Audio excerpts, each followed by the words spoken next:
सोचो, एक ऐसा द्वीप है जो नक्शे में तो है, नाविक उसके बारे में बातें करते हैं, लेकिन जब आप उसे ढूंढने जाते हैं तो वो वहां होता ही नहीं है। ये कहानी है सैंडी आइलैंड की, एक ऐसी जगह जो सिर्फ नक्शे में ही थी। सालों तक लोग इस द्वीप पर यकीन करते रहे। उन्होंने इसे अपने चार्ट पर बनाया, इसके बारे में कहानियां सुनाई। सबसे पहले सैंडी आइलैंड का जिक्र 1876 में एक ब्रिटिश नक्शे में हुआ था। यह नक्शा उस समय के अन्वेषकों और नाविकों के लिए बहुत महत्वपूर्ण था, क्योंकि ये उन्हें नए क्षेत्रों की खोज में मदद करता था। वेलोसिटी नाम का एक जहाज, जिस पर व्हेल मछलियों का शिकार करते थे, इस द्वीप को देखने का दावा किया था।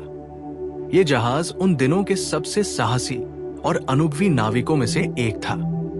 उसने इसे देखने की बात कही थी। नाविकों ने दूरबीन से इस द्वीप को देखा और इसे नक्शे में दर्ज किया। नक्शे में इस द्वीप को दक्षिण प्रशांत महासागर में जमीन की एक लंबी पतली पट्टी के रूप में दिखाया गया था। यह द्वीप अन्य द्वीपों से अलग और अनोखा था। आगे आने वाले सालों में और भी नक्शे में सैंडी आइलैंड को शामिल किया गया।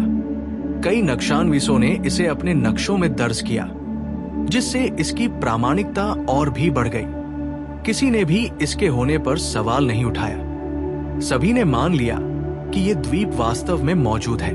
आखिरकार नेविगेशन के लिए नक्शे बहुत महत्वपूर्ण होते थे। नाविकों के लिए नक्शे ही उनके मार्गदर्शक होते थे। वो गलत कैसे हो सकते थे? नक्शानवीसों ने बहुत मेहनत और शोध के बाद इन नक्शों को तैयार किया था। उनके काम पर संदेह करना मुश्किल था। 2012 में ऑस्ट्रेलिया के कुछ वैज्ञानिकों ने सैंडी आइलैंड की खोज करने का फैसला किया। वो समुद्र तल का नक्शा बनाने के प्रोजेक्ट पर काम कर रहे थे। वो उस जगह पर गए जहां सैंडी आइलैंड होना चाहिए था। उन्हें हैरानी हुई जब उन्हें वहां कुछ भी नहीं मिला। समुद्र गहरा और नीला था। वहां किसी द्वीप का नामो निशान नहीं था। यहां तक कि रेत का एक छोटा सा टीला भी नहीं था। ऐसा लग रहा था कि सैंडी आइलैंड एक भूत था। कहानियां और अटकलें, आखिर ये हुआ कैसे? ये सवाल सदियों से लोगों के मन में गूंज रहा है। कुछ लोगों का मानना है कि वेलोसिटी के क्रू ने गलती की होगी।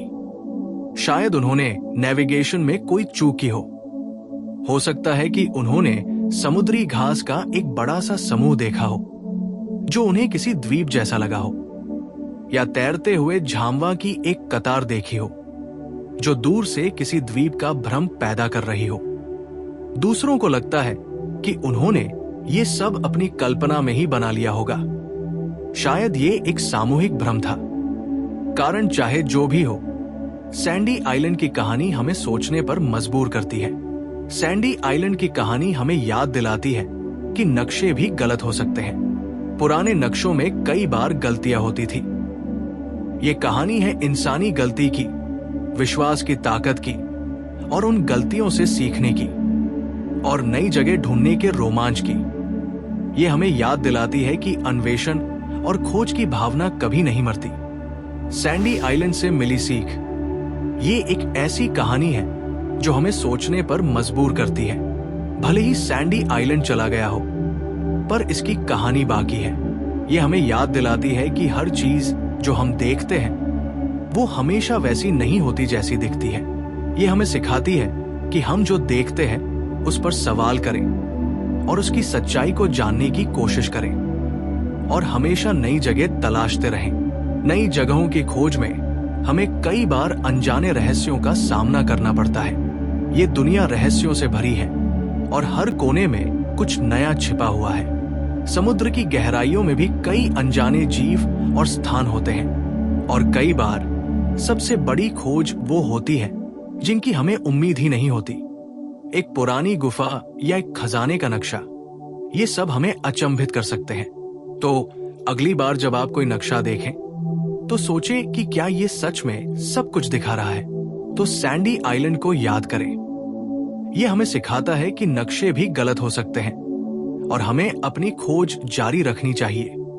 यह हमें याद दिलाता है कि ये दुनिया अचंभों से भरी है और हर दिन कुछ नया खोजा जा सकता है। और यहाँ हमेशा कुछ नया सीखने को मिलता है। हर खोज एक नई कहानी बताती है और हर कहानी हमें कुछ नया सिखाती है।